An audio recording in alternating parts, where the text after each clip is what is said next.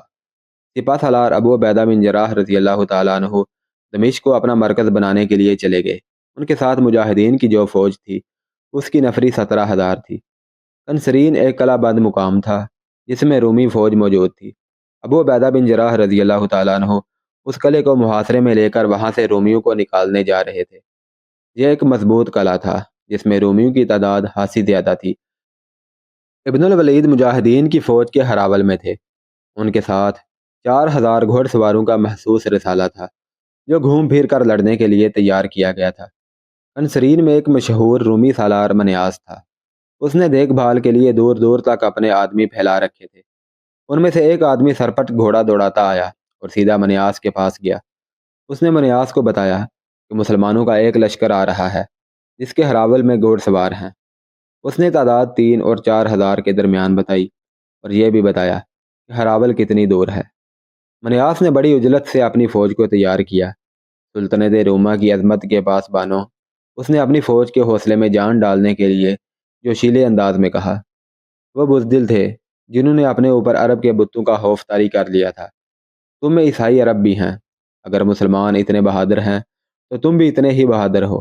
عرب کے مسلمان تم میں سے ہیں، تم بھی اسی ریت کی پیداوار ہو۔ اور رومیوں، اس دن کو یاد کرو جب تم فاتح کی حیثیت سے اس سرزمین پر آئے تھے۔ وہ تمہارے باپ اور دادا تھے۔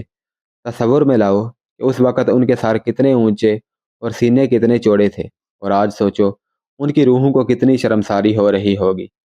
مت سوچو کہ شہنشاہ ہرکل بھاگ گیا ہے۔ روم کی عظمت کو، صلیب اعظم کو اور بیت المقدس کی آن کو اپنے سامنے رکھو۔ پھر سامنے رکھو اپنے سالار اتربون کی بے غیرتی کو، جس نے عیسیٰ علیہ السلام کے شہر یسوع مسیح کے مسکن کو تمہارے مذہب اور تمہارے عقیدوں کے دشمن کے حوالے کر دیا ہے۔